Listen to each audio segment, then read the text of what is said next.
Bueno, lo había anunciado. Está con nosotros el profesor Juan Carlos Ulcade. Juan Carlos, muchas gracias por estar. Al contrario. Cuando apareció sin vida el 5 de octubre el padre Juan Viroche, ocurrieron una serie de hechos y una serie de declaraciones, hubo marchas. Todavía siguen dos hipótesis vivas, pendiente, una de que fue un suicidio, otra que fue un homicidio, y yo lo que observo, y la invitación era por eso a usted, profesor, que los laicos están como muy angustiados detrás de este caso, no solo por la falta de definición concreta, sino porque por todo lo que hay detrás de toda esta discusión, ¿no? Cuando uno ve una provincia como Tucumán con la profunda religiosidad que tiene, y por lo tanto el respeto que tiene la gente por las figuras religiosas, y que de golpe un sacerdote aparece muerto, el tema es que hemos pasado muchos límites. Entonces creo que de ahí viene esta conmoción, ¿no? Yo particularmente estuve 3 días muy mal cuando leí la información, porque el tema es fuerte. Yo estoy convencido que la cuestión está en las mafias que se están metiendo en la provincia, están insertadas en distintos lugares y están con la droga, con la trata de personas, porque ese es el otro tema que también está, y de golpe una población que encuentra totalmente aislada, indefensa, donde el Paco se vende a 20 metros de la comisaría, y entonces aparece un sacerdote que se inserta, porque él no es que vive en el centro y desde ahí manda mensajes, él está con la gente, vive las penurias de la gente y empieza a hacer denuncias por los problemas graves que hay. Un primer problema, no hay libertad si uno no tiene trabajo.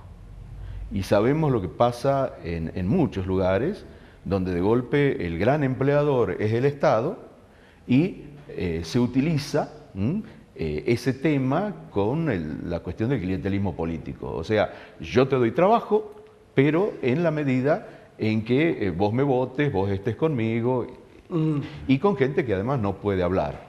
Bueno, entonces Juan era la voz, era la voz que se levantaba cuando ese tipo de cosas sucedía, era la voz que se levantaba cuando veía a los chicos vendiendo Paco a las 2 de la mañana en la plaza, que es el horario. No es un tema menor lo que usted está diciendo, cuánta dignidad se resigna frente a la necesidad de trabajo cuando el empleador es un político que está en el Estado. Sí, no, ese es un tema. No es un tema menor. Es un tema fuerte. Fuerte. Y es un tema donde alguien como un cura, o sea, la iglesia en definitiva, se mete porque ahí el tema no es político, ahí el tema es ese, de la dignidad de la persona. La dignidad de la persona. Y esa es tarea de la iglesia. Claro, de iluminar las conciencias, denunciar las injusticias, preservar la dignidad humana, que de esto se trataba la tarea del padre Juan Viroche, que además no hablaba Viroche, hablaba la doctrina social de la iglesia. Seguro, seguro. Hablaba los fundamentos sobre donde se consolida esta institución, ¿no es cierto? Seguro. Que su sensación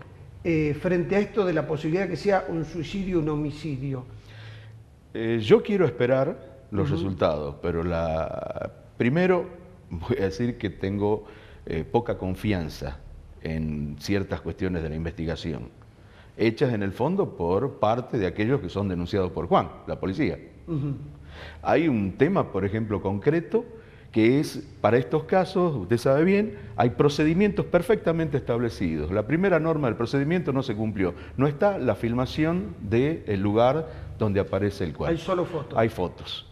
Y las fotos, si bien la filmación también puede hacer lo mismo, pero la foto todavía es más selectiva de qué es lo que quiero mostrar.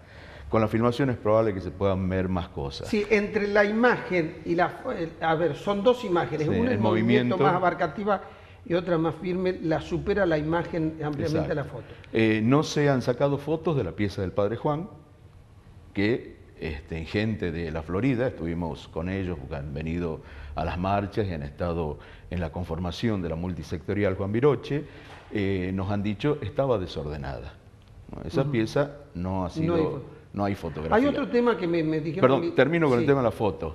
Y de golpe aparecen estas fotos que yo me negué a verlas, me llegó un mensajito y me negué a verlas, en que después ha habido los comentarios sobre el cadáver del padre Juan. ¿Quién tenía las fotos? quién ha viralizado esas fotos. Creo que gracias a Dios esto, he conocido a mucha gente que me dijo, me llegó, vi y borré. Bien. ¿No? ¿Y qué es lo que hay que hacer? Sí. ¿No? Porque hay que ser es una respetuoso. conducta cívica y moral necesaria. Hay otra sospecha, ¿no? Que se retiró el cadáver hasta que llegó a la morgue, demoró mucho. Cuando el trayecto, se podía haber hecho en... Y una en sobrina del padre Juan dijo en la reunión, y era impresionante el olor a lavandina cuando se abrió el lugar donde estaba. Sí, como que hubiese llevado el cuerpo.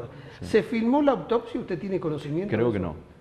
Creo también que es una cuestión de protocolo. Otro problema, digamos, dentro de estas cuestiones de protocolo que no se están siguiendo de manera adecuada. El problema es que, a ver, estamos hablando de la policía, de quienes intervinieron, los actores, la policía y la justicia, que han perdido mucho prestigio en la sociedad. Y además, usted sabe muy bien, porque es profesor, la realidad es una, la creencia puede ser otra, que contradice la realidad. Y bueno, acá hay un problema. Sí, sí, así es. Otra cosa que me golpeó en la reunión cuando se arma la multisectorial, estaba presente la hermana del padre Juan que vive en Salta y que vino para acá. Y entonces en un momento dado dijo, cuando íbamos a llevar el cajón al cementerio, hubo gente vinculada totalmente a las autoridades de la comuna, que desplazaron y son ellos los que llevaron el cadáver de mi hermano. O sea, no fuimos los familiares los que portamos el cajón, fueron ellos los que lo llevaron. Un poco, a mí me sonaba un mensaje, bueno, te hemos puesto acá y algún otro también puede ir acá, ¿no? Digamos, son todos esos temas que a mí no me cierran. Me acordé rápidamente de un mensaje del fiscal Nisman, que yo tuve oportunidad de verlo, que lo mandó más o menos 10 días antes de su muerte, porque él preveía que algo le podía pasar. Y le dijo a sus hijas, en los próximos días van a escuchar cosas horrorosas sobre mi persona, no las crean. Así funciona la mafia. Sí. Y golpe... Lo que usted está diciendo, a ver, la mafia, conociendo que se mueve en la Florida, ¿sabe cuáles son las 4 o 5 personas clave a las cuales la manda a emitir una versión y esto se disemina como una mancha de aceite? Hemos visto, sí, el video del padre Juan hablando con otros sacerdotes sobre el tema de las amenazas que tenía, y hay gente concreta, algunos jóvenes, que han recibido amenazas en sus celulares. Bueno, en la última marcha estuvieron estos testimonios, además testimonios de gente que estaba planificando con el padre Juan actividades para la próxima semana. O sea que él tenía toda una actitud de vida. Exacto. Por eso todo el famoso tema del perfil psicológico que debe hacerse cuando hay una sospecha de suicidio o una realidad, digamos, de suicidio. Uno de los personajes importantes son no solo las personas que lo han conocido al suicida o al presunto suicida, sino los que han estado con él los días previos. Porque ahí hay pistas que el suicida va alargando y que la familia a veces no se da cuenta, pero después las identifica, digamos, después las lee bien cuando se produce la muerte. Y acá el testimonio es absoluto de toda la gente. Conmigo el viernes iba a hacer tal cosa, el domingo que viene iba a hacer tal otra, o sea, una persona que estaba planificando acciones para los próximos días. Y eso no es propio. Claro, el que se va a suicidar, trata de evadir cualquier compromiso futuro. No tiene sentido, porque, digamos. Claro, para no caer en esa contradicción. Ahora, la pregunta es la siguiente. El arzobispo le propone a la justicia armar una mesa de diálogo. ¿Le parece interesante esto? ¿Es necesaria? El diálogo siempre es útil. Sobre todo porque aquí hay muchos factores que están en juego. Creo que eso es importante que se pueda realizar. Pero en el fondo, acá hay todo un temblor por un comunicado que redactaron los sacerdotes con el arzobispo, porque, lo citan al arzobispo, pero es la totalidad del clero de Tucumán. ¿No? Y el tema es que cualquier juez, leyendo los diarios nuestros, viendo los programas como el tuyo, tiene una larguísima lista de hechos de corrupción permanente como para necesitar llamar al arzobispo para que se los diga. El clero lo que hizo fue poner por escrito lo que todo el mundo está diciendo y que además se denuncia con nombre y apellido a través de los medios periodísticos. Eso es un tema en que lo podemos ver así con mucha facilidad. A la justicia le genera un poco de resquemor aceptar que lo que dicen los periodistas, lo que escriben los periodistas, son parte de las pruebas.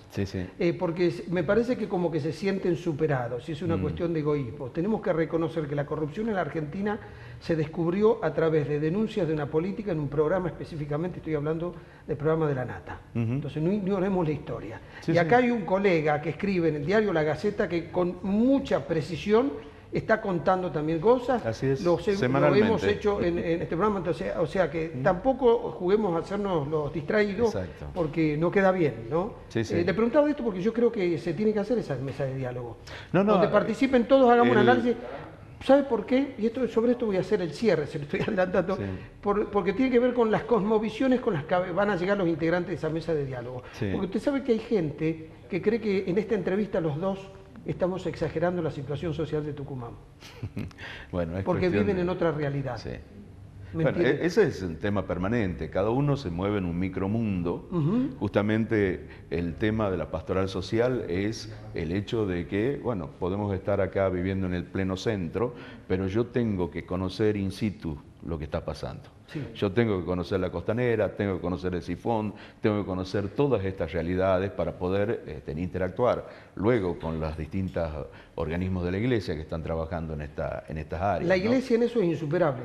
La Iglesia está en todos los ambientes sociales de sufrimiento de la Argentina, está la Iglesia. Está encarnada. Obviamente tenemos otros testimonios totalmente distintos, pero la lista de sacerdotes, de religiosas, laicos, que están en el medio de la situación es inmensa. Profesor, última pregunta, ¿va a haber más marchas? En principio sí, incluso había un planteo para ir a la Florida en algún momento. Digamos, se están viendo ahí algunas cuestiones. ¿Por qué el tema de las marchas? Porque creemos que hace falta la presión de la gente para que esto no se duerma. Si no, esto irá pasando el tiempo, cada vez va a ser menos interesante, irá desapareciendo de la agenda de los medios y entonces, bueno, se podrá cajonear este tipo de cuestiones. Bueno, profesor Juan Carlos Burgade, muchas gracias. No, al contrario. Ya volvemos.